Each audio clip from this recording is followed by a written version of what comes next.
Hello everyone, welcome to Red Best US channel. USCIS just released a press note earlier today, telling that the H1B 2027 lottery is completed and all the employers or attorneys are notified. So usually they announce it, just before April 1st, and similar to previous years, they just announced it. So in this video, we look at what does the press release say, and what are the next steps we can expect, and what are the new things that are from this year.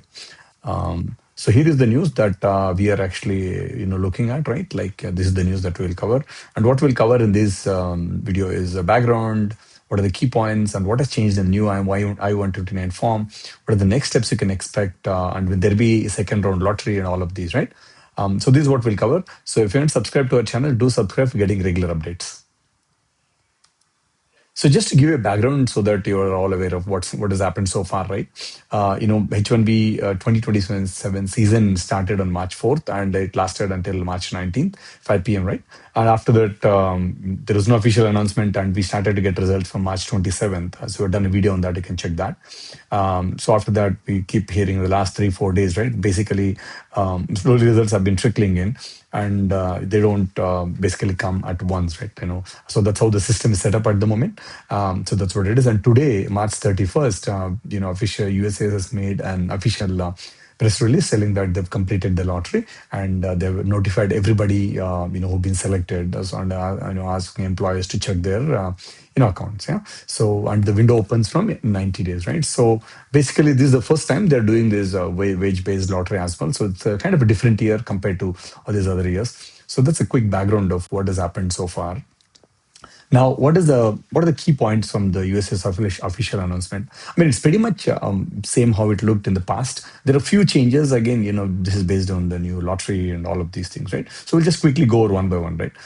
Usually they say that they've already, they said in the press release that they've received enough registrations to meet the regular cap as well as the master's cap. For both of them, they have reached the cap. And there was lottery because they received more registrations than the cap. So that's why they said there was a lottery done. And they've notified all employers. And what happens when they mean by notifications is that they send an email notification to the employer to log in and check their status change, right? So that's what it doesn't tell the lottery been selected. So it just say get a notification that something has changed in your account. You need to log in and check. So that is the notification they're talking about. Once you log into the system, that's where you will actually see the the status change and all of that, and then that's where you can download the USS selection notice. So we have done this other video where we talk about all of these, how it looks and all of that. You can check that video. That's what it is, right? And what employers can do, they can check the status online and all of that, right?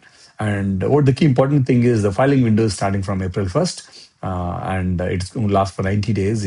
It's typical previous years, nothing has changed here. And the 90-day window is when the employers can file.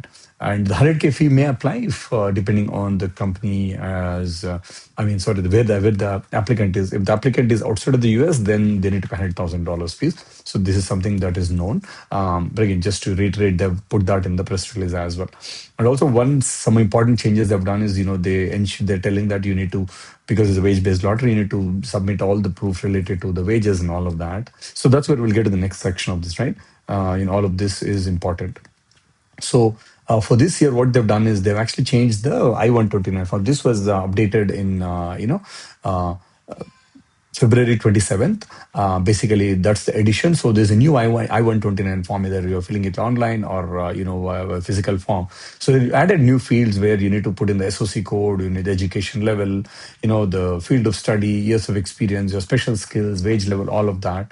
All of that, whatever you select with H1B registration. I think the important part here is, they're trying to get as much information as they can, whatever was put in the registration related to this wage-based lottery, so that they want to ensure that it's in line with what you submitted, and then they can do fraud detection, all of that, where people try to game the system. So this is a big change, actually. These details will be used, for the next processes, and we will see if people have done any kind of fraud. That will all come out soon. So that's the reason they changed this form as well, right? So just what are the next steps, right? If you're applying for the first time, you'll be wondering, hey, what am I going to do next, right? So the typical steps are, your employer will file an LC if they haven't done so. with the Department of Labor, and then the employer, then you work with your attorney or your internal attorney or immigration team and submit all the documents, education credentials, experience letter, whatever you call it. All these information you submit to them, and then they create this package, essentially H1B package with all of these, and then they submit it to USCIS, and within these 90 days.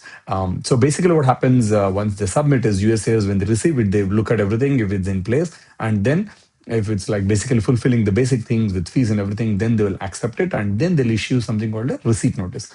And you can take that receipt notice and check on USCIS website, the status of all of that, right? And once it's done, then USCIS reviews all of this, and then they approves or denies, right? Again, we have the full checklist and all of that. We'll put a link in the description for the article where you can actually look at all the links that are related for those, so that you get a sense of what to expect and all of that, right?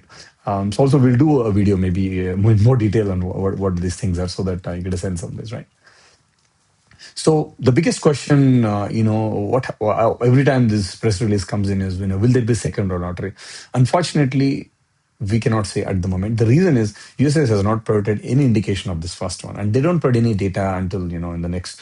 They usually provide any time between late April and between July, right? So this is the time they usually give out numbers. So depending on the numbers, how they're selected and all of that, we can make a wild guess. But at the moment, it's very, very hard to make any kind of guess also. So that's why it's too early to predict. I know it's kind of very nervous for many people who have not been selected.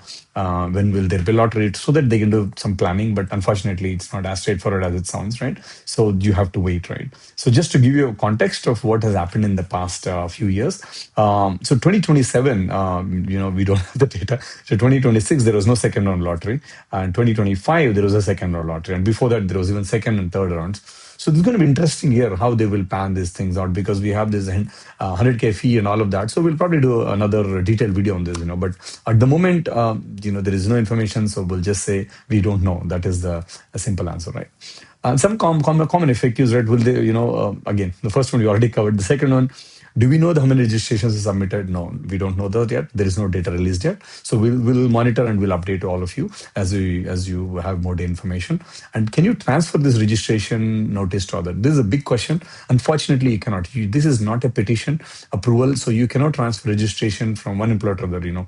There are scenarios where let's say you basically lost your job, and you want to transfer this to others. You've been lucky but unlucky, unfortunately, because you lost your job, right? So in this kind of scenarios, you can't really transfer. So this is a sad part of it. So, and you're unfortunately stuck with this employer until you get the approval and to get that status to transfer, right? So basically you can only submit the petition with the employer who you choose to submit the registration with. So that's what it is. And again, in jobless scenarios as well, you cannot transfer. So this is the sad part, but this is what it is, right? And there is a change in the I-129 form, and what should you use? You should use the I-227. Again, this is what your employer will take it, but the important part is, they do all of these things, right? So otherwise it will get rejected. So these are some more common FAQs. So just to summarize, the key takeaways from this is, so USCIS has officially confirmed that the H1B 2010 lottery is complete and everybody is notified. So if you haven't got a notification, or if your employer hasn't got, yet, so then technically you have not been selected. So usually employers take, a couple of days to, so usually they may or may not have informed you today, by latest tomorrow, day after tomorrow, your employers will notify you, if not, chase them so that you get this information out. Because the USS official has confirmed, right?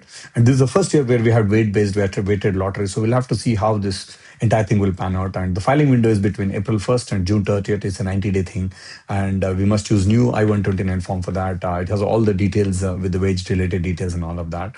Again, you have to file with the correct wage level with SOC codes and all of that. If not, it'll be rejected. So all the people, if some of you have tried to, some employees, of course, there is obviously there are bad actors in the system. They'll try to game the system. So, these things will come out later. So basically, all of this information will be captured. So, basically, we'll see how it goes. And 100K fee still applies. The proclamation is still in place. So if you're submitting a petition now, if if you're outside of the US, you need to pay that. And as of now, we don't have any details on the H1B lottery for second round. So we'll have to wait. So again, do subscribe to Redbus Studios YouTube channel and follow our blog as well for all the updates. Thank you for watching. Look forward in the next video. Bye.